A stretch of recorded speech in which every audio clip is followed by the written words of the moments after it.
We are ill prepared this morning. Ill prepared this morning for this show. But I'm excited because we have Jacek coming back. It's still going to be a good one. It's going to be a great show. We have lots of fun things happening and lots of like not so fun things happening, but Yeah. What would fix me? I was thinking this morning, it would fix me. Number go up? Yeah. and eat the all-time high. Mm. Can you just taste it? Like, wouldn't that be great? You know what? You think it would, but it wouldn't. Probably not. But I think it would make everyone really happy. The class was learning without the teachers.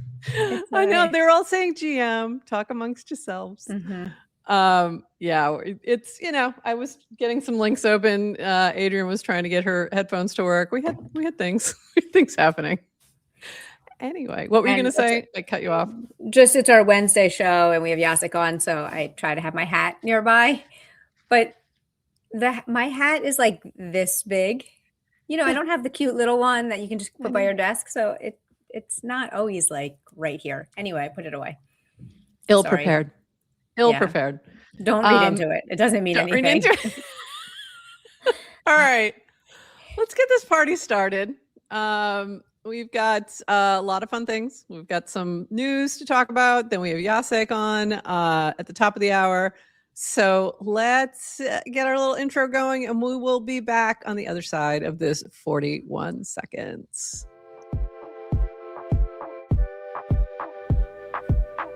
Welcome to GM Farcaster, bringing you everything from breaking news to spicy memes to the deep lore shaping this vibrant digital community.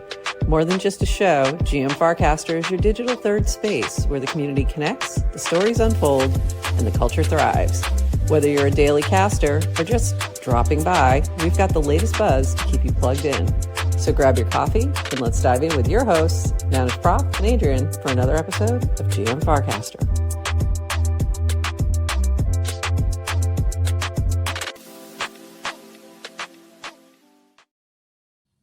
GM Farcaster. It is Wednesday, February 4th, and you are here with Nanish Prof and Adrian for 29 minutes of Farcast news to start your day, plus a chat with Jacek talking Degen app, Degen token, Degen, all the things, purple hats.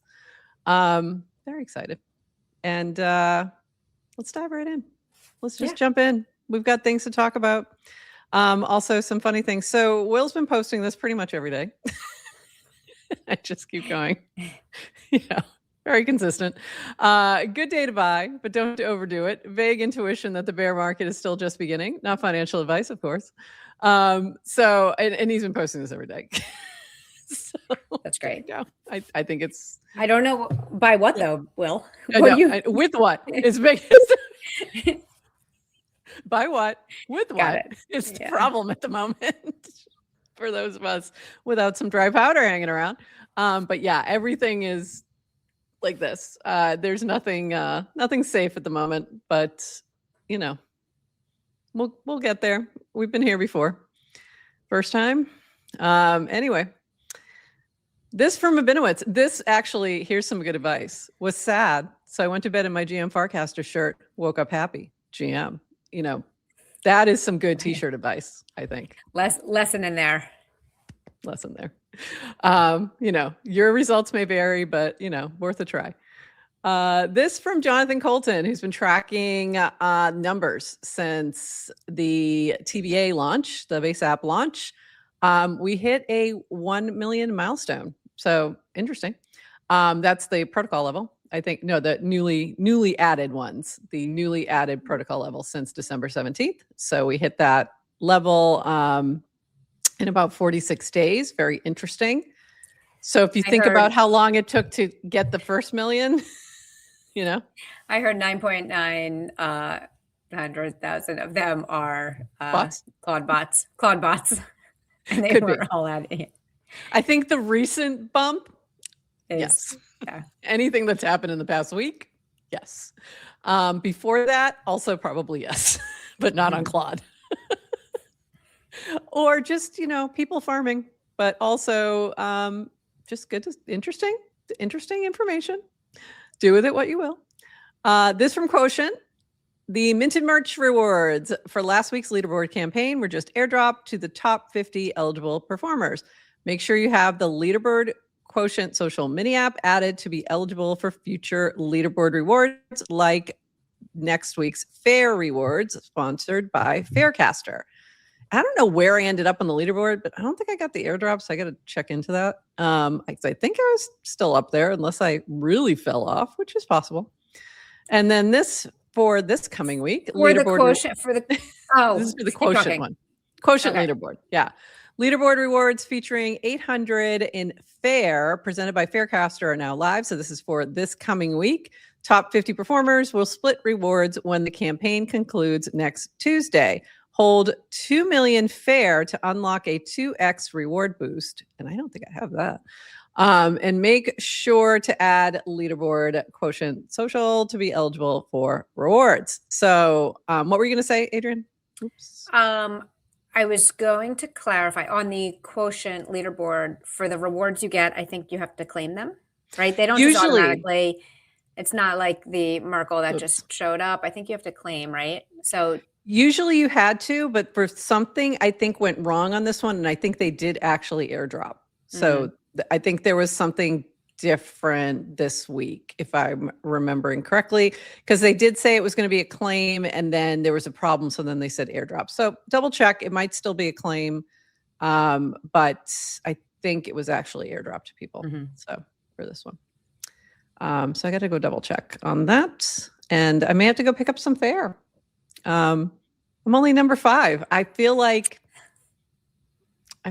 you know, I don't know. They could give me a little boost. That's how they get you. That's how they get me. Absolutely. And I am happy to play the game. Happy to play the game and support some of these projects who are supporting us. So very cool. This from our friend Sparks. Anyone from Merkle know if this is legit? And then she tagged DWR, Linda, and Horsefacts.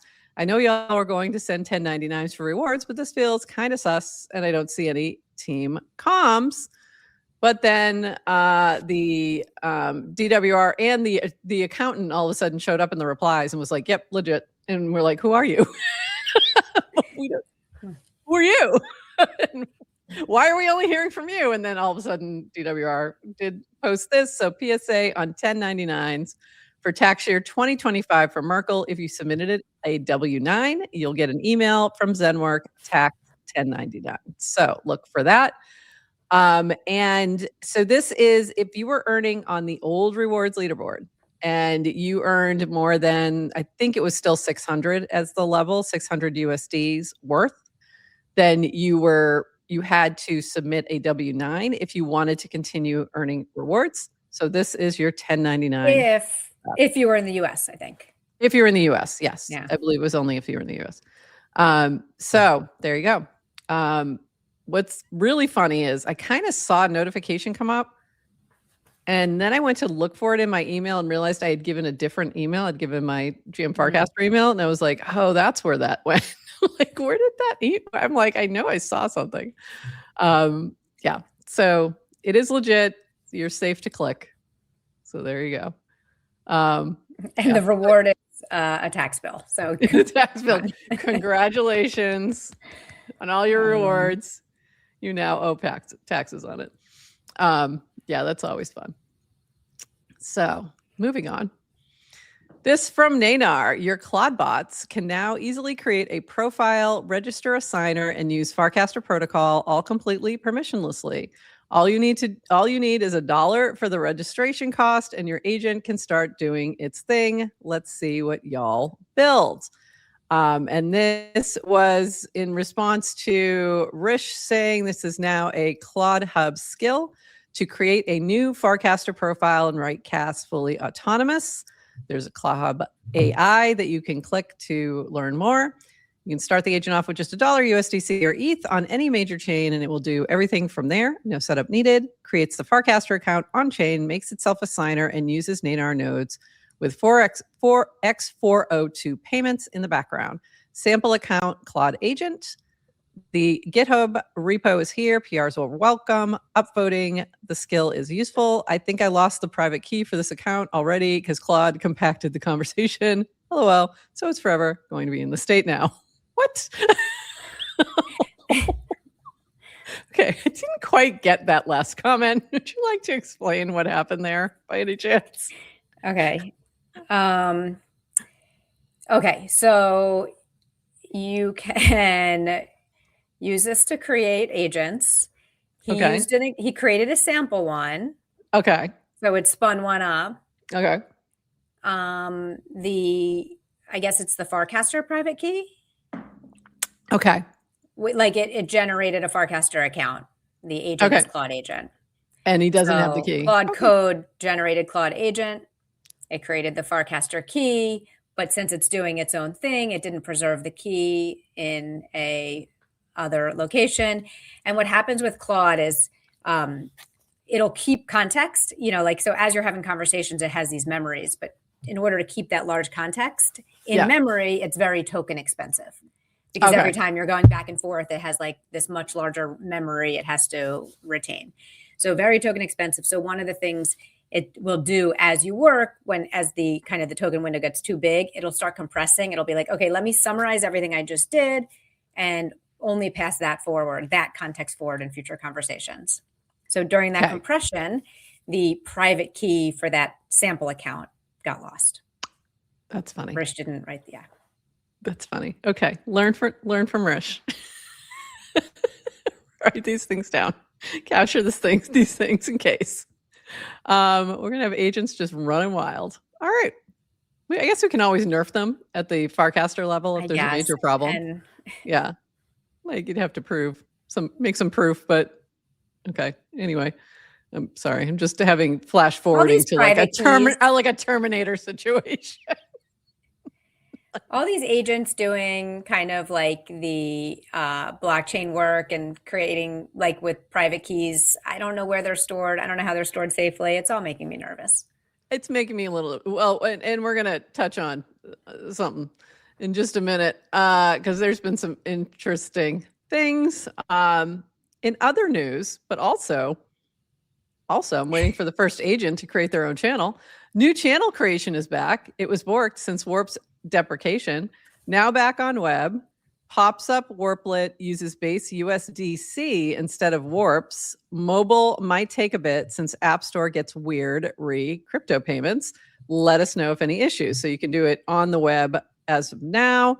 He did not answer my question as to whether or not you can still use Warps if you are a Warp millionaire, like somebody I know who was creating channels as a service for a while. Haven't got that answer yet for you. But I didn't even know this. And he is right. Warps are gone from the UI. I can't see my warps. Okay. Well, then maybe you can't. Maybe that's it. Varun said they'd be refunding everyone's warps. I don't know. No one sent me my $1 million to. We shall see. What's interesting, by the way, about channel creation, and I assume it's still the same price. I'm assuming as well, which was 25, right? Yeah, and it was meant to be an annual fee. That's right. And no one has. I mean, they've never once tried to. Why in the world are you even saying that out loud right now? I'm a truth seeker, Prof. Not trying to bury information. If they have forgotten this information, I think we just quietly. Okay. Let's see what happens. Because I do not want to have to renew things because it's going to be a lot of money. I got a lot of channels. Anyway. I don't think they should. I mean, it's like, I think the fee makes sense from a don't squat it type thing. Yeah. I think it makes sense to pay the fee to create a channel. I have no problem with that. Mm-hmm. I don't want to have to pay that every year. But anyway, moving on. This from Dish. Farcaster is built for bots. So this was featuring Zenny, new Farcaster ecosystem agents one URL for your AI agents to become valuable contributors to the Farcaster ecosystem and economy with tools and knowledge that help them keep up to date with the latest metas, engage thoughtfully, market monetization. Just give this URL to your agent. So similar to what Rishit also put out there, but a little different, that if you need to do that first because they need to be able to pay for an account, but this will give you a little bit more fun. And I didn't pull the accompanying. Did you see what happened when he posted this, by the way? I don't know if you saw this. I had a little moment last night as I was reading something else that Denny had posted, and I didn't pull that. But he had posted this over on Twitter as well. And then somebody was in his replies complaining that they got wrecked on his token. And he's like, I didn't launch a token. There is no token. I did see him. Right. I didn't know what he was talking about. I didn't understand what the context was, but and he kept doubling down on it. He kept being like, yeah, but you should have said there wasn't a token. And he went on. And I'm just like, okay, I can't with you people. And I was like getting in the replies. I'm like, no. Like, you cannot. Did you adults have agency? Yes, on him? I did. 100%. I also just took something he had wrote and like flipped it right around on him because I was just like, are you kidding right now? Because he's like, you could have taken 5 seconds. We need to walk around like, and I'm times. like, you could have taken 5 seconds to go look at his account and ask him. Right. You need to walk around at all times telling people there's no token. Like, yeah. Like, are you crazy? Like, stop it. Stop it. Mama's had enough. I had a moment. I'm like, what are you even doing, people? So anyway, cool new things for your bots. Mama's had enough. Mama's had enough. That was me last night. I'm telling you. I had it with a lot of things. I got you. That was one of many. This from Pinata Cloud. Hear ye, hear ye. ERC 8004 is now live on mainnet. Agents are starting to get identities and reputations on chain. The agent economy is getting real. Building on ERC 8004, we made it simple to host agent cards and registration files on IPFS. So very cool. Lots of new things popping up, and also like a lot with X402 as well. So I don't know. Agents are doing things. Agents gonna take over the internet. And speaking of, and I've seen a few similar casts to this about authenticity. This is from Burr. Lately, I've been trying to focus my replies. In a world where AI is abundantly suffocating us, I want my replies to be authentic. My main focus, humor, providing information or help to OP, quality opinions. Be the reply you want to see in the world. The best way to combat bad content is to provide good content. We need to be more proactive and less reactive. If we wait too long, the robots will already have taken over. And I know I like my bots, but also, yes, but also this. And I don't think about my replies. I'm going to be straight up with you. I don't plan them. I don't think about them. If I see something and I want to comment on it, I comment on it. So it's very much like, off the cuff. And sometimes that shows. Okay. But then that's the recipe for authenticity. Yeah. Right. Like it's just you. Don't overthink it. Great. Yeah. Yeah. You don't have to ask ChatGPT what to say. Just say the thing. Just say it. Don't overthink it. This from Vitalik, and this was, I'm still processing this. I'm still like fully understanding this, but this is interesting. There have recently, and I'm not reading this whole thing because this dude can talk. There have recently been some discussions on the ongoing role of L2s in the Ethereum ecosystem, especially in the face of two facts. L2's progress to stage 2 and secondarily on interop has been far slower and more difficult than originally expected. L1 itself is scaling. Fees are very low and gas limits are projected to increase greatly in 2026. Both of these facts, for their own separate reasons, mean that the original version of L2s and their role in Ethereum no longer makes sense, and we need a new path. Okay. He goes on, recapping vision, talking about what how they're thinking about this, what he would do today if he were an L2. This part I think is important. Identify a value other than scaling. Examples, non-EVM specialized features, VMs around privacy, efficiency specialized around a particular application, truly extreme levels of scaling that even a greatly expanded L1 will not do, a totally different design for non-financial applications, e.g. social identity, AI, ultra-low latency, and other sequencing properties, maybe built-in oracles or decentralized dispute resolution or other non-computationally verifiable features. Be stage 1 at the minimum. Otherwise, you really are just separate L1 with a bridge, and you should just call yourself that. If you're doing things with ETH or other Ethereum issued assets, support maximum interoperability with Ethereum, though this will differ for each one. What if you're not EVM or even not financial? So it goes on to talk about roll-ups and the whole thing.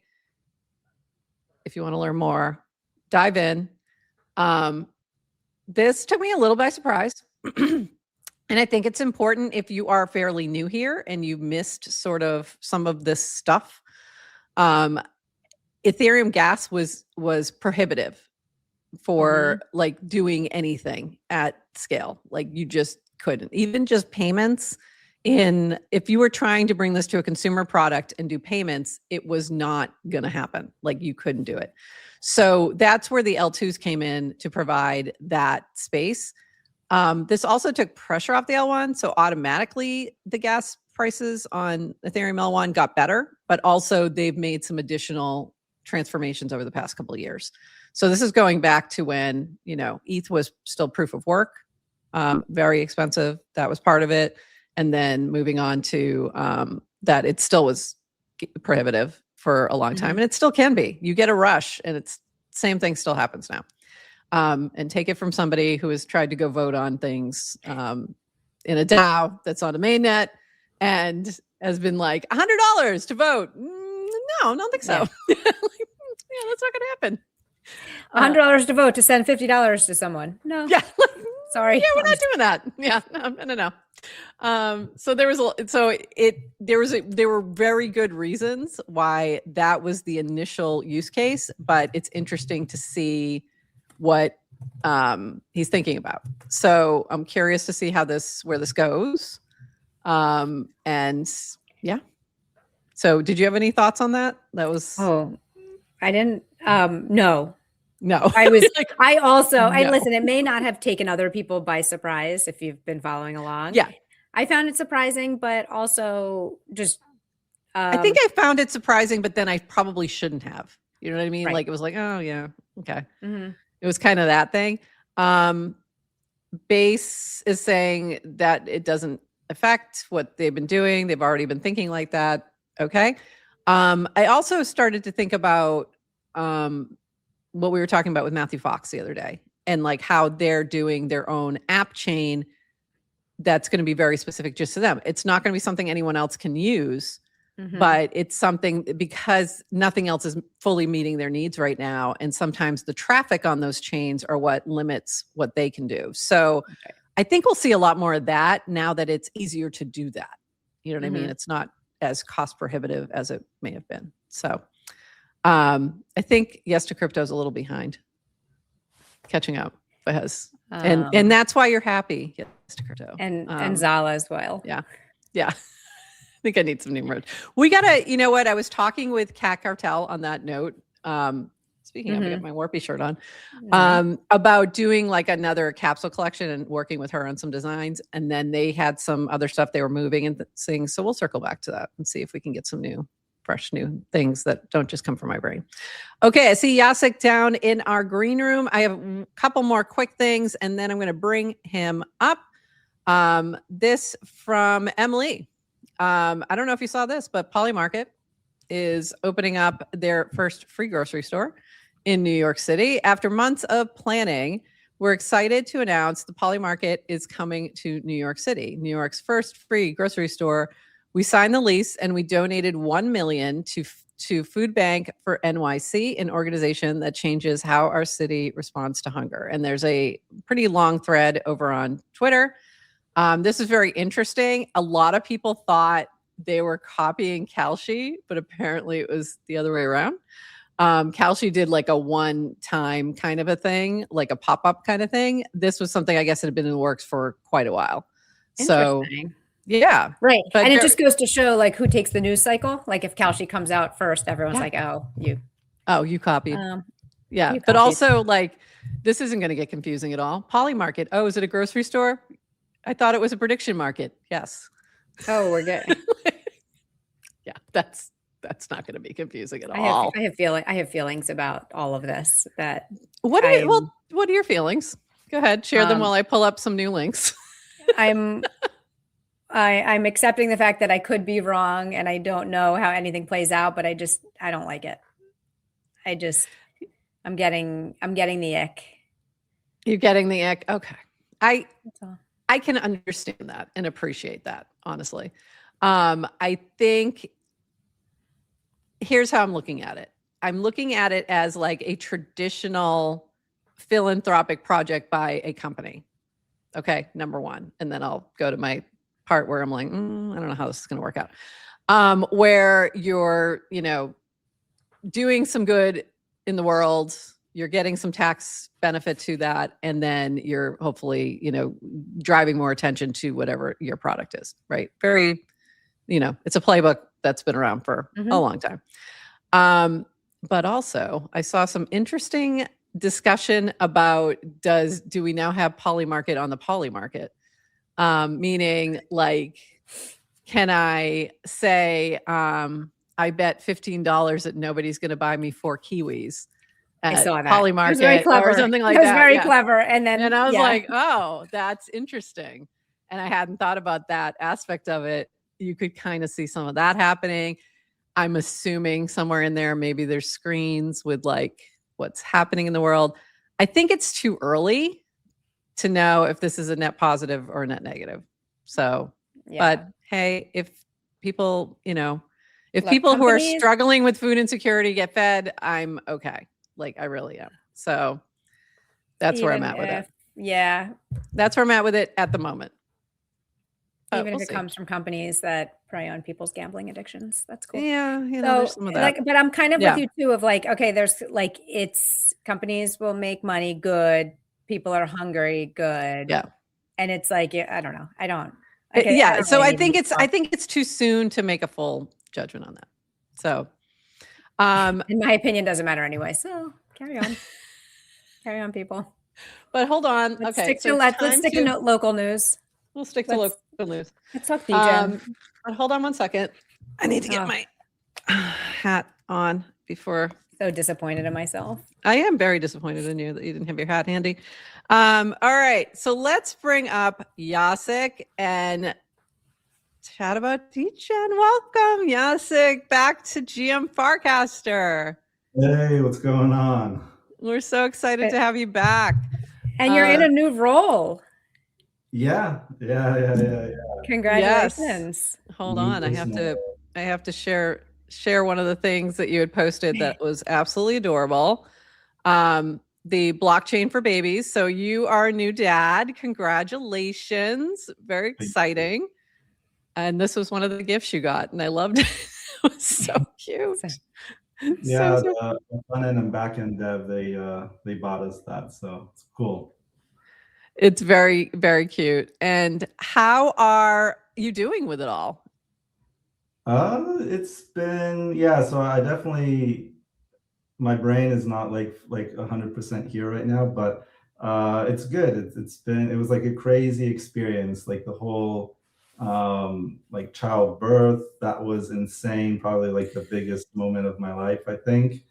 And then it's just been a lot of emotions, like positive ones, and also just a lot of like sleepless nights. But otherwise, it's cool. I'm loving it. So yeah, Meta David in there. We call that baby brain. Yes. Yeah. Yes. And it lasts decades. So I was going to say, and I'm just starting to come out of it. Also working on losing that baby weight. He's 17. I think this is the year. This might be the year. And yeah, it's you know, it's going to be the thing that obviously has the largest impact on your life.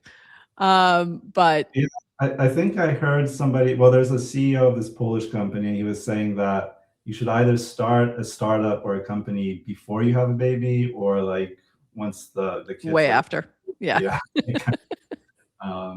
Yeah, it's really hard to like basically be a founder, and especially since I don't have like a co-founder. So like for Dan and Varun, like that was like for anybody that's a co-founder, that's like a really great place to be because you can lean on that person. But I'm okay with it. Like it's going cool. It's going okay. And it's also a learning experience. Like you just have to you learn as you go. Like you can read every single freaking book on the planet and only maybe like 10% will actually be relevant to your child because they're all different. Yeah, I feel like what people have told me is that every kid's totally different.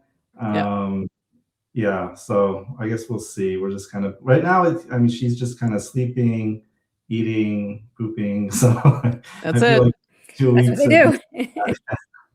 Yeah, there's not much happening for the first like month or so. That's pretty much it.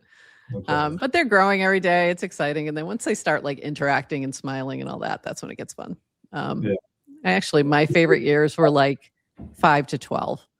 Okay. Those are my favorite years because they're just fun. There's just a lot to do. 2's kind of fun, but then it's also very hard. Like 5 to 12 is just a little easier. Like they're just a little bit easier to wrangle. Like I the heard 2, 3, 4 is like, oof, it can get rough. But I heard that is when they sort of like start testing your boundaries. Like oh yeah, kind of checking like, can I do this? Can I do that? Yeah. Oh yeah, they do that forever though too.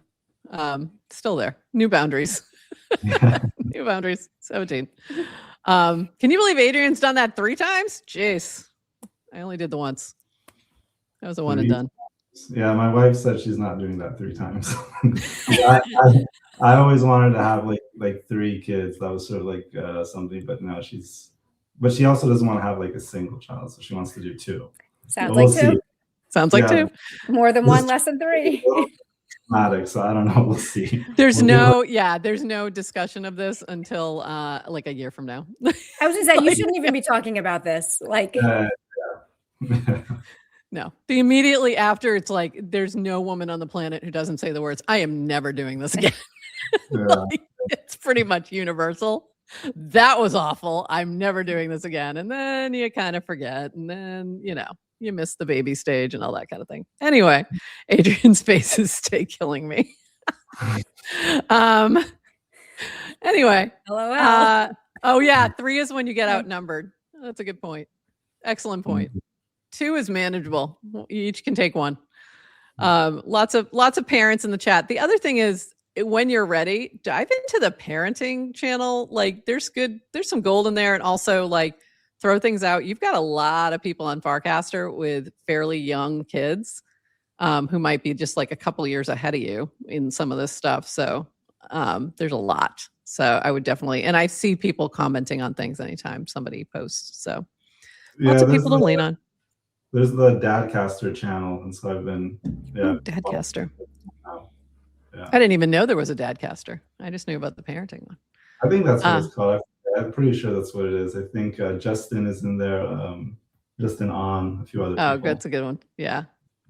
Yeah, definitely lean on those folks. Anyway, okay, moving on. Let's talk about some Degen because no matter what, the hat stays on, right? And I think I saw that in the chat somewhere as well. Where the heck was that? There we go. Thank you. There it is. The hat stays on. So we've had a lot go on with Degen lately. We haven't had you on for a little bit. It's probably been it might be a year. Might even be a year or so. Because we've had you on a couple times over the years. And since then, we've had the new Degen app that's launched. And you've been working on that. And let's start there for folks who may not know what it, and it's now open to everyone, right? It's not, is it still invite only, or we're wide open, right? Yeah, it's wide open, but it's iOS only for now. Okay. And that, because this was from a couple months ago. But I wanted to, like, I just really liked the video, so I wanted to throw that out there. So you've also made some recent changes, or some, whoops, not that one, some updates to, well, I guess even while you've been out, there's been some updates happening while you've been taking some time away. So here's some recent additions or things you've shipped. This week in the Degen app, we shipped polymarket discussions via FIP2, post casts and replies on markets, longer casts for Farcaster Pro, new following followers profile view, skip email on sign up, faster feeds, and quicker loads. So very cool. Let's talk about, just let me back up just a smidge and just talk about what is the Degen app and what's the sort of the goal in creating this Farcaster client. Yeah, so I think you sort of just said it. The Degen app is a Farcaster client. We sort of want to give back to the ecosystem. And yeah, is there sort of like a unique angle? I think everybody sort of asks about that. And maybe that's something I can kind of touch on and how like I'm thinking about things a little bit. But I just think that having more clients is better for the ecosystem. Previously, I was sort of skeptical at creating a client just because Merkle had raised so much money. And so the idea was, well, if they have this much funding, then there's no way that anybody can compete with them. But even, but then later on, my sort of, the way I thought about things sort of changed on that. And I realized that the budget isn't really, it's important, but it's not like the main factor, I would say. So anyway, yeah, we're building a Farcaster client. Now that Farcaster has been acquired by Nanar, I think it's kind of all like coming together, like maybe the pieces are actually falling where they should be. So it's a good place to be at. I'm going to talk to Rish maybe next week or the week after, see what we can do. And yeah, that's basically it. The way I kind of think about it is kind of like internet browsers or, I don't know, email clients or whatever else. Like everybody wants their own flavor of like email, of internet, of whatever. And so now we're not really pushing the envelope so much on like, oh, can we like super innovate on something? I'm more on like, can we give someone a different flavor? Plus, we need to kind of get to parity. So there's a lot of features that we don't have. That's why I haven't been like super pushing the app on people, because I feel like it's not quite there yet. But I think this year it'll get there. So we'll get to parity with a lot of the features that like X has, and obviously Farcaster app has, maybe even like Firefly or like whatever else. So those are sort of the goals. And then also the way I'm sort of thinking about things this year is more from like a brand perspective. So I think that I've been sort of just thinking more generally about things where, like for instance with Nike, like a shoe company, essentially like they've always been a shoe company that's never been super innovative. It's been a commodity since forever. But what they really did well was they built a brand. And I think that in the startup world, we always kind of think, okay, what's going to be the differentiating factor? Why is this thing unique? And sometimes somebody else can come up with that. Somebody else can basically invent something. Like Tesla can really push electric cars. But like now, a few years later, electric cars aren't that unique anymore. Now, basically every car manufacturer and Chinese cars, the BYD and everybody else, basically electric cars are no longer like a unique concept because people just copy that idea. It's a good idea, they'll just copy you away. And so essentially what you really want to have is like a really strong brand. And so Tesla has that. And essentially, you know, China's building their BYD and Mercedes and everybody has their own brands. So I think that more than anything else, like Degen needs to like build a really strong brand. It's like something that we sort of have, but like we haven't really leaned in super hard on it. In 2026, like next week, we're going to start a huge campaign and it's going to like ramp up to something big on the 3rd week of March. I'll spoke with Jesse. We're going to get some support from them. We're going to get some support from some other people. And the kind of the goal here is that we're building like a brand. And I won't say more about that, but I think this one will actually, I think this one will be pretty cool to see. No, say more. What can we expect? Yeah. We like alpha. I think you'll definitely see like this year, because kind of like looking back at things, like the first half of 2024, the tipping idea was sort of unique. It was interesting. It was sort of like InfoFi for Farcaster before InfoFi. And then sort of the latter half of 2024, the meme coin cycle was dying down. And then 2025, it completely sort of faded. And so I was sort of trying to figure out like, where are we going? Like, is Degen like a utility project? Is this a meme coin?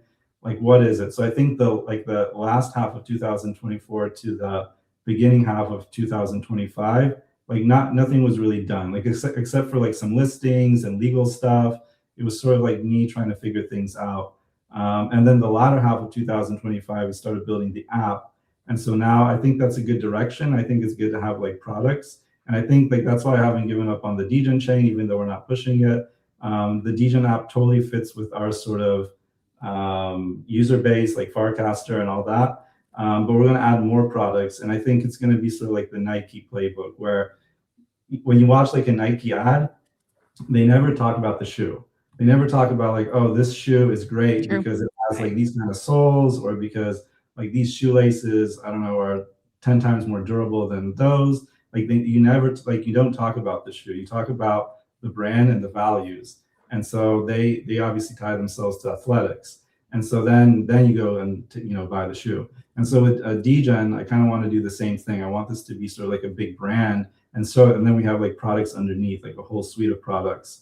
And then we don't have to like really push on like, oh, like, are we innovating on so-and-so? Because if somebody else innovates, we can just take that and put it into our products. And it's fine. As long as our user base enjoys it and wants it, then it's great. So that's kind of how I'm thinking about things. I think Pudgy did a really good job with that, and they're continuing to like do a really good job with that. And so I think this year, like without saying more, I'll just say that this year you'll see more of that. And we're actually working with a lot of the people that Pudgy are working with right now. That's interesting. In the background. And so, yeah, I think it'll be pretty cool. Awesome. Have you seen the movie Air? I haven't. You should watch that. It's about Nike when they first connected with Michael Jordan and created Nike Air for him. Yeah, Air Jordan. So it's really, I think you would appreciate it based on sort of what you're thinking about right now. Yeah, it's really good too. It's just a good, enjoyable movie as well. To you, looking back over the past year, 2 years, really, we're at 2 years now. It's wild. Any like, what are your highlights, and what are your like, what are things like you wish you had done differently, or things you learned along the way? Like, what are your top two? Yeah, I mean, I feel like I was definitely like almost like a baby back then compared to like what I know now about the industry and like all. Well, we age about 10 years for every year, so yeah, it's been 2 decades. I get it. I don't. It's tough to sort of say. I think definitely Degen was sort of at in the right, at the right place at the right time. It's kind of incredible that we were able to sort of organically grow to like that 1 billion market cap without like using some of the tactics that other tokens, and because like one of the things I've learned is that a lot of these meme tokens, they're all run like you might have like one team that runs like 10 meme tokens, or maybe even like 20. And maybe they were doing that for NFTs like 4 or 5 years ago. And there's like a lot of like tactics that go into that. So there's like KOLs and marketing, of course, but then there's also like hiding your supply like amongst wallets, and like doing like all these sort of things that are not really like illegal or anything, but it's like it's standard practice. Like that's what you do. Like essentially you take a bunch of tokens, like 50% or 60, you spread them across thousands of wallets, and you're like, yep, this is a fair launch. And then you launch it and everyone's like, oh, well, okay, the market cap is, so-and-so, but actually you're controlling a lot of the supply. And then like, so there's all these things that I've learned that are sort of like standard. Like this is what you do when you're supposed to launch a meme coin that I didn't do. I just sort of did it like, well, I'm launching a meme coin, and this is all organic. There's no KOLs, there's no nothing. And even with like NFTs, that's also the playbook. Even like the biggest NFTs were launched in that way, where it's not very transparent as to like who actually owns a lot of the supply, and they can sort of like maneuver and not manipulate, but sort of like make sure that the floor price is where they want it at, and so forth. So it's an interesting world. I had no idea about like half of the things that sort of go on. And so the fact that we were able to get to where we got to, just with me being like completely naive and not knowing like anything about anything, without KOLs, without all of that, is pretty amazing. So I'm really happy about that. I'm happy that we were like an organically like bottom up sort of a token. But I also kind of feel like it's kind of like with music where you can have like an organic hit, but at the same time, that doesn't really guarantee anything. It's you still like for the next song, you sort of need that distribution. So you need to sign with a label. You need to, or like you need to have some kind of like huge distribution channel or something. And so then you see the same thing in the music industry, like people pay for their billboard spots, and it's sort of like almost like well known at this point that there's certain tactics that people use. Even when I was doing music, I'll sort of go back to this, like beatport.com. This was like the biggest place for electronic music. And again, like I was like this naive teenager of like, okay, I'm gonna make these beats, I'm gonna post them. And I got to like the top 10 electro house leaderboard like a few times. And like that's the thing, like if you get on the top 10 on beatport.com, back then, like that was like maybe 15 years ago or like almost 20, then essentially every promoter would book you, like promoter, like that's all you had to do. But then like later on, once I started like ghostwriting for somebody, I realized that, oh, like he's just buying his own tracks, and he only needed like a couple $100, sometimes $2,000, because Beatport wasn't that big, to get on like the top like genre charts. And once you get on the top genre charts, then you can charge like $1,000, $2,000 to basically go and play a gig. And then you play like a few gigs, then they do another track, and then they release it. Of course, if the music's really bad, then you're not going to get booked. But if it's like medium, then it's okay. So then it's fine. And then of course, like if other people back you, so it's like there's one side which is like the really authentic, like sort of idealistic side, which I'm kind of more on, of like, okay, I want to like build this thing, like this pure, beautiful thing. And then there's like the other side, which I'm learning, which is more like the business side of like, okay, that's cool that you're building this, but you should also like make sure to like, you know, do what everybody else is sort of doing to make sure that you can kind of give yourself a chance to even like win. So I've sort of been like putting all this stuff together. Some of it's a little bit like uglier, some of it's like less ugly, but it's cool. It's been like a learning experience. So, and one of the things kind of going back, like what I would change, definitely during that peak, I think Dan and Varun did this perfectly. They capitalized on like the whole inflow of active users. They raised a bunch of money and they gave themselves like a chance. And so I think if I sort of went back, then I probably would have sold, like not for myself, but for the Degen, like for Degen, like a lot more tokens, just so that we could have more like runway and funding. So that's probably like one of the things that I've now learned. Like if there's a big run up, but then like you always feel bad because you don't want to dump on your user. It's like a whole, it's a tough experience. And also the lawyers were like, no, you should hold for the first year. It's a weird thing. But I think like for now, I think I've sort of learned that yes, it is good to like, but we still have runway like that. I definitely, I wasn't like completely oblivious to like not having runway, but that's one thing I would have changed a little bit more. And other than that, it's just been me learning things. So yeah. I think there's a couple of things I pick up from there. I think there's some industry practices that are not necessarily good for the ecosystem that, yes, they're happening, but I'd much rather see the approach that you took with maybe a little bit of that, but not the full on, let's, build a fake narrative, because it always collapses. If it's a house of cards, it will collapse. But I do think like, taking advantage of the moment is important. Like when you have that momentum, because it doesn't come along all the time, and you have to like take advantage of that moment. So I do think like, yeah, maybe raising more or, doing more with the tokens in order to bring more attention would have been helpful looking back. The other thing is like, yeah, it is impressive that without all that, how far Degen got. It really did. Like super impressive. And I think that speaks a lot to the community and also like, your leadership around that and the tipping meta. Like you set off like a huge meta that became really part of the ecosystem. And I think that has to be, acknowledged. I wish maybe there had been a little bit more support from especially like Mucky Mucks, I'll just say that, to help support it at that time. But, what are you going to do?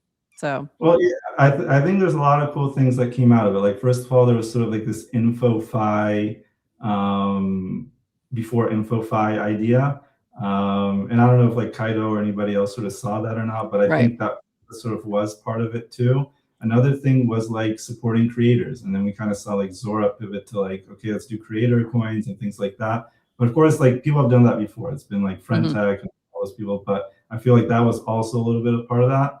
And then you also had like, let's do things on the timeline. So essentially, let's tip on the timeline. Right. And you sort of had Clanker essentially come out with like AI agent, and Banker as well, which I think probably, I don't know if they're like super inspired by that, but for sure there's like, it had all of those elements, which I think was like very cool. Like looking back, I didn't realize a lot of that. And I agree. I think like the industry practices should be a lot more transparent and a lot better. Yeah. But then there wouldn't be like this discussion of like having to like use certain tactics or like whatever to even like have a chance, like a fighting chance. But I think there's also a difference between like straight up marketing, like you're working with different media folks and that is totally normal, fine, and has to be disclosed. And then there's the KOL thing where things aren't disclosed, like where, there's shady things happen in the background. And then they also can turn around and burn you by if you're doing it all in tokens. So it's like really tricky. So there's that whole meta of very shady characters who've been doing this for a long time. I don't think necessarily that's healthy. So I think you may have saved yourself some problems there by maybe not being so tied into that. So I think it's a tricky thing to balance for sure. But there's some like shady, KOL is such a bad term too. Because usually they don't have much knowledge whatsoever. So like, so I think you have to be careful. It's just it's like a weird place to be in.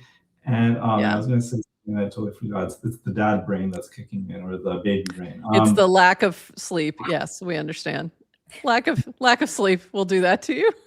But I kind of wish that users would demand a little bit more from projects, because it does. I'm not sure how much is. Yeah, I don't know. Like I feel like if users demanded, like, okay, I actually want to see, like, I want to see more transparency, because we're on the blockchain, like privacy, other than like a few privacy tokens, for the most part, you can basically be very transparent without like even putting any effort into it. So it would be cool if users sort of demanded that. Like, I actually want to see like where, like TGE, like where did like the actual funds go? Like maybe there's a platform that can show you information about that or something. Who are the founders? Like why are these founders like pseudonymous? Like, do I actually trust them? Are these pseudonymous, and have they led another project that's been successful? Right. Yes, okay, then maybe I can trust them. But if this is like the first thing they're launching, then that's suspect. And so I feel like there's like these weird incentives where people want to get rich quick, and so that they'll just pile in anything that has hype and like KOLs are and like has potential, especially like listing potential, then they'll pile in. And so it just kind of feels like maybe like if users were a little bit more demanding of the projects, then, and so like how do you change that dynamic? And like maybe token launchers are part of that. Like maybe Clanker or whoever else, they'll start kind of like incorporating more of those elements of like, I think so, and some of that is available, like with some of the data tools now. Like if you look into the Farcaster wallet, most of the time, depending on how it's launched, but people can hide this on their end. You can see who launched it. You can see some of that detail very easily. So I do think there's some movement towards that to get more, and in also connecting information to that token launch, like connecting socials and things like that, because that's how you decide whether or not this is something you want to trust to put some funds into. I think setting expectations is really helpful. We talked a lot about that with Matthew Fox the other day. From the founder perspective, so that because the other problem is, I know you're saying I want users to demand this, but users do a lot of demanding, and sometimes it's not helpful to founders, which I know you've been on the other side of that.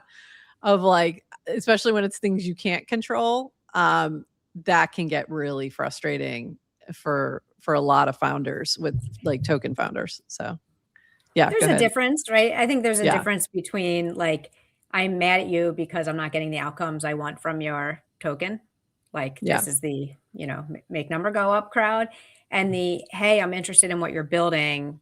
Be Yeah. more transparent with what it is. I mean, we talked about this the other day of like what it, you Yeah. know, like what is, you know, communication. Yeah, all that. And I think you've done well with that, honestly. I really do. And this Yes to Crypto just said, I appreciate how much Jacek innovated and tried so many new things. And also my experience with you was that you also communicated those things, whether it was before, after, if things went wrong, if things went well. I feel like that is something you've done fairly well for these past couple of years. And so I appreciate that. I'm learning that thing, because I have this thing where like something comes to my brain and then I'll just type it and sort of like a stream of thought. For instance, like September, I sort of talked about burning the token supply, and it almost seemed like this is going to happen for sure, almost. But it was more of like, well, but I also changed my opinion. So essentially, I put it out there, but then I got a lot of inbounds, and so I was like, well, okay, so that maybe that's useful. I mean, that by taking that action, you got some information from your users too, by like communicating that. I think it is, and so I like to do that so I get feedback. But at the same time, now Degen is like, it's still a big community, and people actually take what I say seriously. So then they sort of assume that, okay, this is happening, and then they sort of don't read the next thing, and so then it becomes like very confusing. I feel like communication can be, it's gone a lot better. Like we have a copy person. So now it's not just like stream of thoughts. Well, it is stream of thoughts for me on Farcaster and for my personal Twitter, but for like the actual like Degen account, it's much more structured. And definitely in terms of, what you said with Matthew Fox, of like people being very demanding and like not getting the outcomes they want, especially in terms of price. I do think that's still like a failure point of Degen to some degree, because I think that of course there's always going to be those people. And that's why like this year I really want to focus on the brand, because I would rather people be excited about being part of this community. And of course, there's always going to be the speculators, but those people aren't like the true, like the actual like diehards. And I think that Degen needs more diehards. Like Yes to Crypto, he's been around. Like you now, Nish, you're wearing the hat. So like we have people in the community that actually like enjoy the community, but then also like how can we make the brand stronger so that we can bring like other people in, and so that it becomes less about like, okay, did the Degen app bring in X amount of revenue or X amount of users or something, and more about like, okay, this is something I want to be a part of. This is something cool. Going back to like the Nike experience of like, I just want to wear Nike. Like I can wear a white T-shirt from any other brand, but just having that little logo is cool, and it kind of makes me feel like whatever, like whatever that feeling is, but it makes you kind of feel like you're part of that athletic community, or I don't know, like it's like a better feeling. So I'd like Degen to work on that a little bit more. And then the products, I mean, like building a client, that's like a long-term thing. So I think Farcast, I don't know how long they built their mobile app for. It's been like 3 years maybe, because the Farcaster's been around for like 5. 4 probably, yeah. So it's like a longer term thing. So, and even now with clients, I feel like when you look at like Twitter or Blue Sky or Truth Social, they're all sort of clones of each other. In a way, some people say, oh, well, Farcaster might be a little bit of that too. Of course, with like the finance aspect and like the crypto rails. And it does feel like it's almost like a brand thing at a certain point. Like having like a Twitter-esque platform isn't super innovative any now. It's more about like, well, I identify with Truth Social for some reason. Then you go there. Or I identify with Jack Dorsey, so you go. I think he's part of the Blue Sky thing, so you go there. Or like, oh, Elon's cool, so I'll stay with Twitter. And so it's a little bit, yes, there are the network effects, and they're super powerful because they were unique at the beginning and people stayed. But it's also about like the brand, and so I think that is like an important thing. Even with like operating systems, like back in the day, I think people would say that IBM had a pretty strong DOS operating system, and then Microsoft wasn't that great, like the DOS but they did a lot of things that were great, like interoperability and things like that between IBM and DOS and things like that. They also made it kind of easy to distribute for free, even though that wasn't maybe the intention, but maybe it was.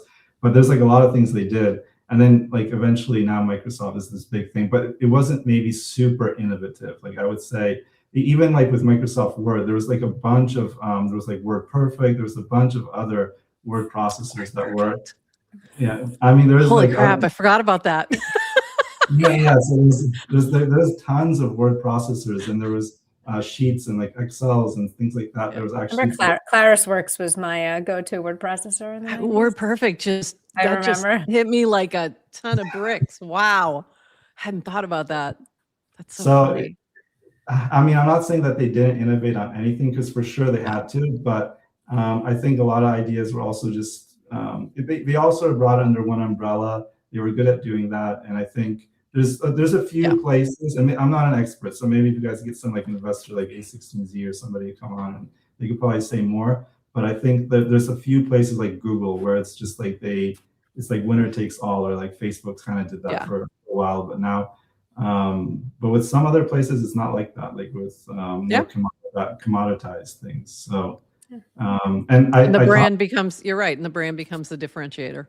And I talked to somebody, I forget who it was, if it was some big investor guy. And so I was asking, like, what does he think about Farcaster? Is this going to be like, Farcaster takes all, or is it like a client, like it's going to be a whole client experience? And he's like, well, he doesn't know. He's kind of like, interested to see. Maybe it was the Fred Wilson guy. I forget. It could be him. Essentially, I could see. It sounds like him. Essentially, I think, but I don't want to put words in his mouth. But either way, I think it's interesting, because I think with Farcaster, I think the power of Farcaster is that we'll have so many different clients, and that one will essentially be like really great. And Reddit had that too. Reddit had they acquired their mobile client. They bought that team out, and now they still have a few different clients. So yeah. Anyway, Adrian, I know you had a question percolating there. Go ahead. So many questions. I keep writing them down. When do I? No, I wanted to ask Jacek about if you were to describe like the Degen brand, like so someone who may not be as familiar with all of the history. It's like, what does it mean to be Degen, or do you have thoughts on that? Because I'll tell you why. I think right now for 2026, I kind of want to tie it to like dream big. So essentially, the actual Web3 Degen culture, it seems like it's very counterculture. It's kind of like skateboarding in a sense was maybe when I was growing up. So it's something where you are a Degen, you're sort of in the trenches, you're trading, you have this like alter ego. You probably work at some kind of like desk job during the day. But then at night you're trading, maybe work in the Web3 industry, but like there's two sort of like sides to you. There's sort of like this nice clean side, and then there's like this Degen side that like you and your buddies or like your friends or whatever, you guys hang out and you trade like these tokens or NFTs or whatever. And sometimes maybe you talk about it at work, but it seems like this is like the other side of you, where it's kind of like, I kind of want to, I want this token to like go to like 1 million or whatever. And so it's like the fun side. It's like a little bit of the gambling side. Sometimes like it's the investor side. Like I support these founders, I support these projects. So I think that's cool. But like to actually bridge that to like a Web2 audience, I think it's like about dreaming big. So essentially, you don't really care if this token goes to 0 or whatever. You care about it going like 1000x, and if it goes down, that sucks. Sometimes you're angry because you put in too much money. But I think like maybe the actual bridge would be like dream big. And so we are going to do more with Web2 socials. We're going to open a TikTok, we're going to open an Instagram, and there's going to be content that's actually good. Think about like Pudgy Penguins, and we have like really great artists working with us right now. It's not the artwork you're seeing right now. There's going to be completely new visuals by like a really great art team. So there's going to be more of that. One of the best things that Pudgy did that was very smart with Luca is the GIFs. Very smart. Yeah. It made them very easy to share. And that to me has been the thing that they just crushed, so that they were in front of everybody's face. And then everything else you launch after that, you've got that mind share already there. So if you're, leaning into a little bit of something like that, I think that's a really smart approach for sure. Yeah, 100%. We'll definitely be doing things on Giphy, because Giphy, I think they have like 2 billion views or something. I forget, but they have a ton of views there. More. They have, it's insane. They have a ton. Yeah. It's I'm crazy. curious, my mom's cousin, she sent me, she's like a 70-year-old lady, or like maybe even a little older. She sent me like some kind of Christmas thing, and it was a Pudgy gift, but she has no idea. She has no idea what like this is like a Web3 thing. So as I've been teaching my class over the past couple of years, we always talk about Pudgy, and that always happens. That like somebody's like I had multiple times where students would come up, my girlfriend just sent me this GIF like out of nowhere. I didn't know what it was. Like, it's really funny. well, It's GIF. I will never say GIF. Stop it, Cindy Otak. You know better. Well, the thing about Pudgy is that they actually have like diehard people, so they really know how to like Lucas set this up at the beginning. Like, it's not about like, do you actually own, like they do have like a whale chat and stuff like that. If you own 250K of like NFTs or tokens, you can join it. But there's actually another chat that Luca has with like diehard Pudgy people, and you don't have to own a single token. Because people, some people have like $10 worth of tokens, but they've been diehard since like the beginning. There's like kids in there that just they love Pudgy, and they've just been shouting from rooftops. Exactly. And so yeah, there you go. Like, you don't, I don't think you can't see. Like, these are the kids right over here. The kids are in the room with us. Yeah, the kids, like there is an insane amount of Pudgy things right over here, like in my house. So this is just one that was very close and handy. Can I give Jacek some flowers? Yeah. Because I'm reminded back 2 years ago when the Degen airdrop came, and I was like, who's Jacek? Why would I get Degen? I don't care about any of this. Not interested. And it was Jack, I think J4. He's like, yeah, Jacek. I think it was, we were on with J4CK, Jack. And he was like, yeah, Jacek is a dev. He's like an OG Farcaster builder. He's a dev. He's trying things like, and I was like, oh, I want to support Farcaster devs. I'll get into Degen. Cool. So this was, by the way, no. This was Adrian asking, why should I claim my airdrop? And my first thing, well, first of all, it's worth a few $1,000s. She's like, not interested. Give me more. Like, that was just like, free money is not, not enough. Try but I was again. like, oh, okay, well, there's a dev who's behind it. Cool. Because listen, whatever. Anyway. But I just want to say now it's been kind of 2 years, and I think you had the blessing and the curse of like launching so high, so fast, right? Like, so it's like you start with a win. It's like, oh, where do you go from there? It's like how do you keep repeating it? And I think Yes to Crypto brought up kind of all the things you've innovated on over the years and keep trying. And I just think you could have easily been like, hey guys, Degen didn't work. We're trying something new, and launch a new token and kind of build on that. But you didn't. And just hearing you talk, and this is why I like these conversations. Like, I want to, because even when you talk about the brand, ultimately, like I think a lot of this comes from the top in terms of like values and branding. And you really just have, just to be able to kind of be willing to keep trying things, but sticking with Degen, I think is, I don't know. I find it impressive, or just at least I have a lot of respect for you as a builder. And I think kind of like that builder ethos comes through. So well, thank I you. personally think it's cool. I can't speak for anyone else, but this is, like, let people hear your words and they can decide. But I think it's really cool. No, thank you. And it's definitely been brutal, like a 98% drawdown or whatever. Like even Lucas had a 95% drawdown once, and he's like, man, this is brutal. Like even with Toshi, I talked to some of the other meme coins, it definitely hits you. But at the same time, like the community is great. I think we have like a really solid thing, and I think we just have to get through this cycle, which is kind of sucky right now. And I always work with that mentality. I always work with the mentality that 2024 was great. And I knew that this wasn't gonna, like, even Nick from One Confirmation, Nick Tomato, was like, your community's gonna probably like turn on you at one point, and like all this kind of stuff. And it's kind of like gearing me up for like, it's not always gonna be this rosy. And so like I kind of work with that mindset from day one. I'm always like a little bit more, not like pessimistic, but maybe like realistic, and like, but maybe that's not good either sometimes. But either way, like I was kind of working with, okay, like if we go into like a prolonged bear market or something, then at least for Degen to survive that. And if we can survive it and go to like the next sort of bull market and maintain a brand and release things, then I think the user base will sort of compound and people will sort of respect it. And we'll see if that happens. I hope that, I don't know, we'll see like a huge like bull market this year, but maybe like in another year or two or something, maybe we kind of bounce back. But I think of it like Doge as well. In terms of community, in terms of brand. Doge, the coin, to be clear.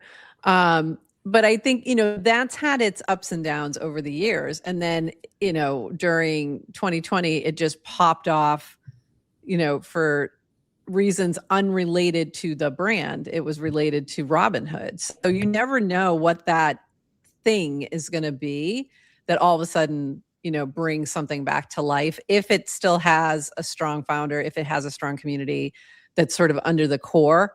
So I don't think, I think there's some coins, they're going to be ephemeral. They're going to come and go, and that's fine. Like sometimes they're not meant to, be around forever. They might have a purpose for a short period of time, but the other ones that have like something substantive underneath them, yeah, you just have to survive. Like survival is the key.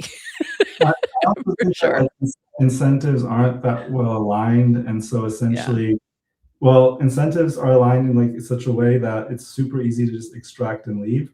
And so the same way I probably could have just left in 2024 and been like, I'm done, and been pretty well off. I think it's like easy to basically do that. So essentially, I think you see that, like, for instance, I think about like Blur and Blast, like those were like being for a while. And like what happened to Pac-Man? Like I spoke with him once and then like try to contact him again, and like what happened there? Such a great, it's still a good product, like Blur. Okay, I would never say that was a good product. I think that destroyed NFTs, literally destroyed, partially responsible for destroying nouns. Like I can get into that. Like that's a whole other discussion. So I have a lot of problems with the way they approached things. And that's exactly what they did. Came in, extracted like crazy, and then pieced out. It was like, see ya, I got mine. So yeah, don't be that. Don't be a Pac-Man. No, definitely. I think for Blur, the part that I like was like the pro trading feature, and then I think OpenSea has OpenSea Pro now. So I think that's cool. But yeah, maybe the whole like leaderboards and like I don't know exactly. I wasn't deep into the farming of their points was the problem.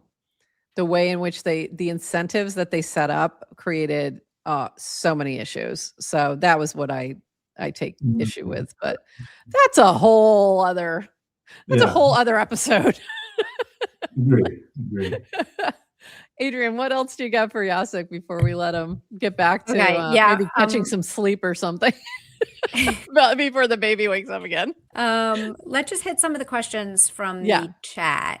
I wanted to get this one. Oh, go ahead. I want to get this one too. Oh, it's probably the same one. Go ahead. Is it Zal's? Yes. Okay. If you guys couldn't tell, Prof and I just kept hitting the same button, and one of us would put it on and the other would take it off multiple times. Jacek, how do people connect with you if they want to dive deeper in support of the Degen ecosystem? The best way to connect is, honestly, I should probably say Farcaster, but actually it's the Telegram Degen Army channel, just because it's like a group chat and we're all in there and I respond to it all the time. And Farcaster doesn't have like a group chat experience that makes it easy for people to kind of just join. I don't think they have like public group chats. So essentially that's why it's a little bit easier on Telegram. So I would say join the Degen Army Telegram, and I always respond. So there's like a few people that are active there. Okay. We'll grab a link to that and add it to our show notes for folks so that they have those. And are you getting more support from like Jesse and other folks like that? Like, are you starting to see, are you feeling supported there? Anything coming down the pike with what you have planned for the rest of the year?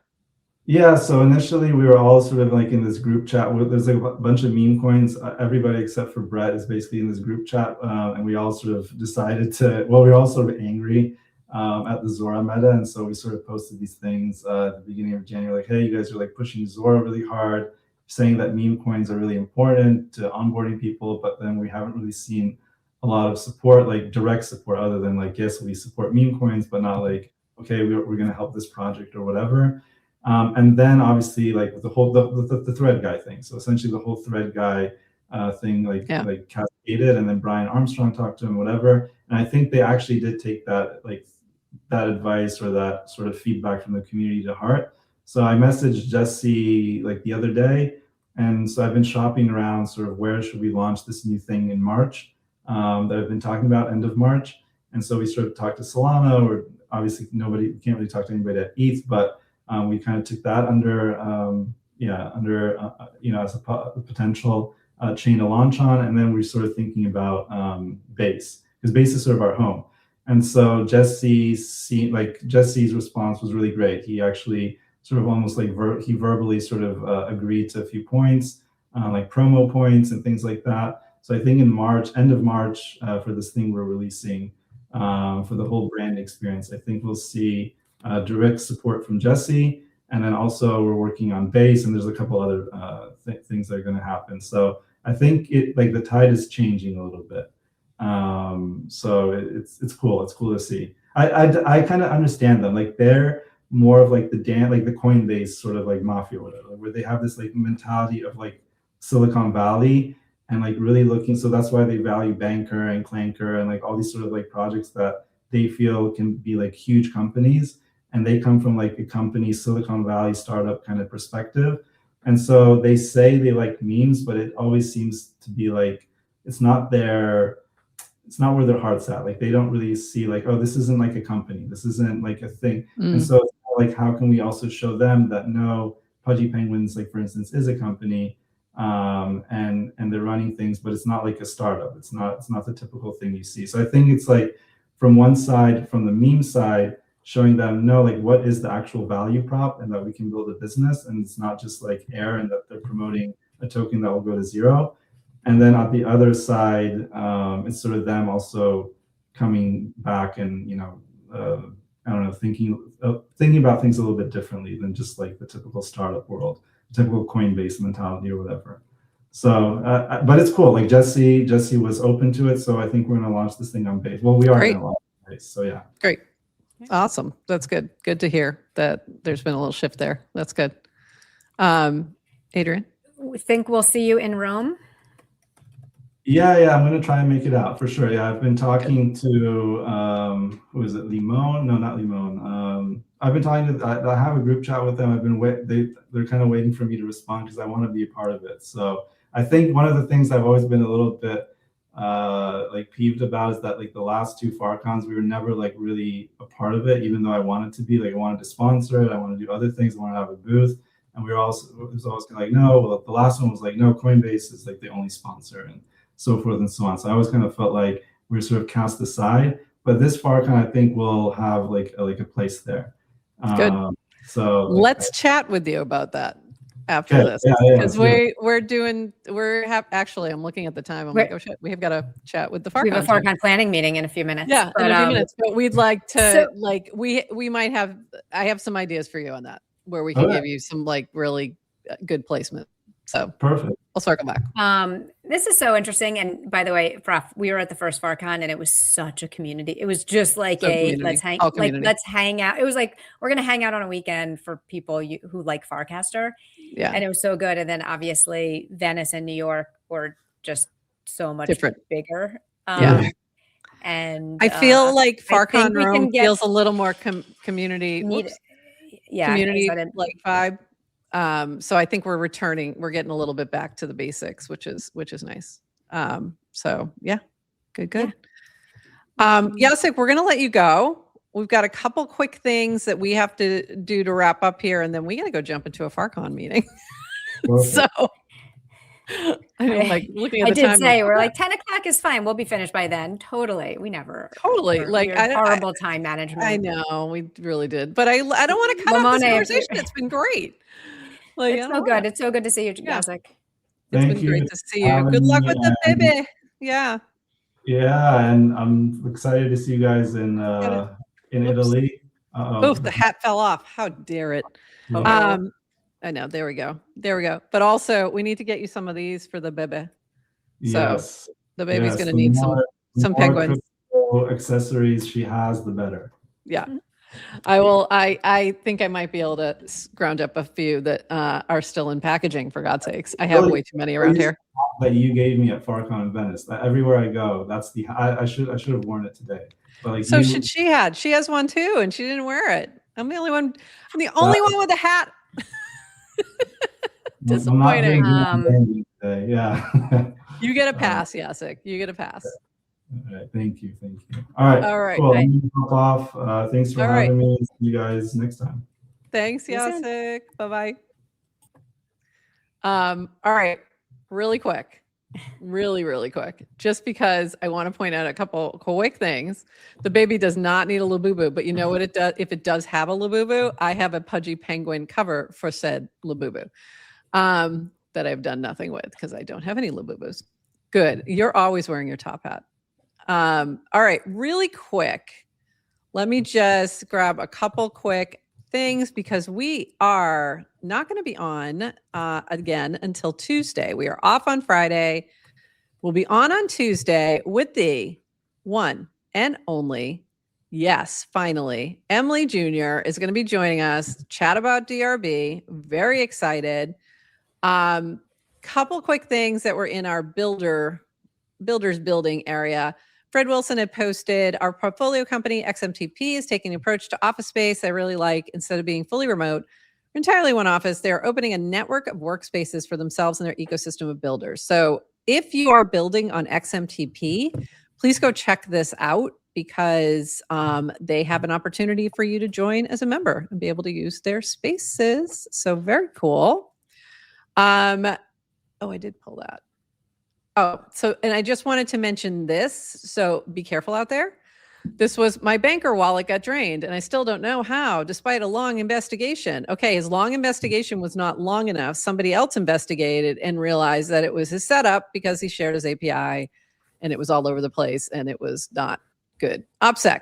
So what I would suggest is if you're running a Claude bot, you're going to be connecting it to Banker, anything else, go take a look at this so that you understand this mistake and this error. And also, if you're doing these sorts of things, maybe don't blame somebody else before you fully understand what you did.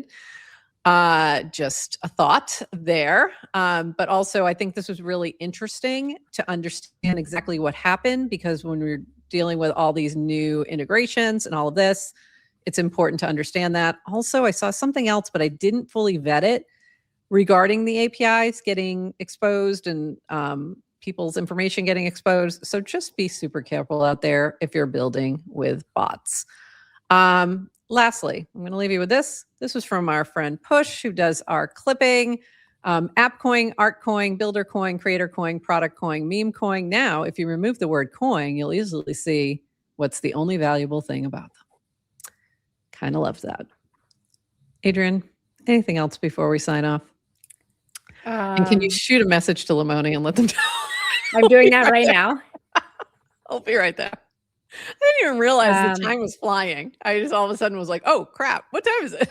As soon as he said mentioned students, you mentioned Farcon. I'm like, oh, we have to go somewhere. When giveaway? What giveaway? There are no giveaways. We love you. There's no giveaway. We love you. We've done it once or twice. We did a Dev. I don't think we had Dev Connect tickets to give away. I think that was the only giveaway we've ever done. And we tend to give things to our BFFs when we see you in person.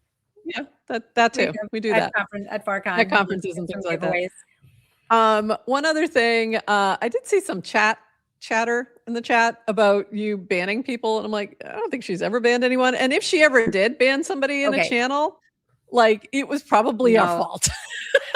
No, I actually think so. Duxander, who I think is also DuckFax, who is who I actually was unlocking a memory. There was a time when I forget, and I can't even remember it because I want to put it in the back. But do you remember when it was like there was an explosion on Farcaster, and it might have been post Degen. And everyone jumping into Farcaster channel and doing engagement farming and posting pictures. Yes, because they were earning Degen. That's what it was. They got a boost. Oh, it was a Degen. That's what it was. You got a boost if you were posting in there. That's and then what people were posting things that were completely irrelevant. Yeah, we had like, that was when channels were kind of becoming, and I was one of the moderators, and Ivy, and we're trying to like, You got a reward yes, it was boost. nice. Yes. Yes. That whoever, So it may have been Jacek trying to promote Jacek's reason for Farcaster. doing it was because he wanted to support some of the communities that were, important in the channels that were important on Farcaster and drive attention to them. It went bad. That's what it was. Okay. Yeah. Yes. You can't be. Yeah. Hilarious for anyone to be kind of scared. power. Hilarious that anyone's ever scared of this space. I mean, come on.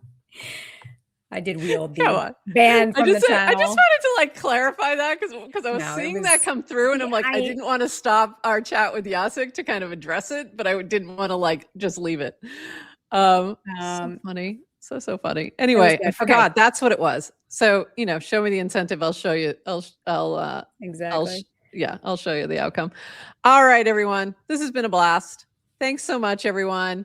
Love you. We'll see you next Tuesday. We'll be on Tuesday with Emily talking DRB and banker. And then we'll be on Thursday next week. So Tuesday and Thursday next week, just 2 shows next week. And we'll see you then. Anything else, Adrienne, before we end this? Happy Black History Month, everyone. Happy Black History Month, everyone. Oh, Najee. And with that. Yes, we'll get you on someday. Yes. And with that, everyone, bye-bye. Thanks for joining us for this episode of GM Farcaster. And thank you to all our partners and HyperSub supporters bringing this episode to you.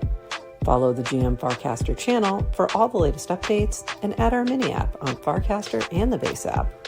Until next time, bye-bye.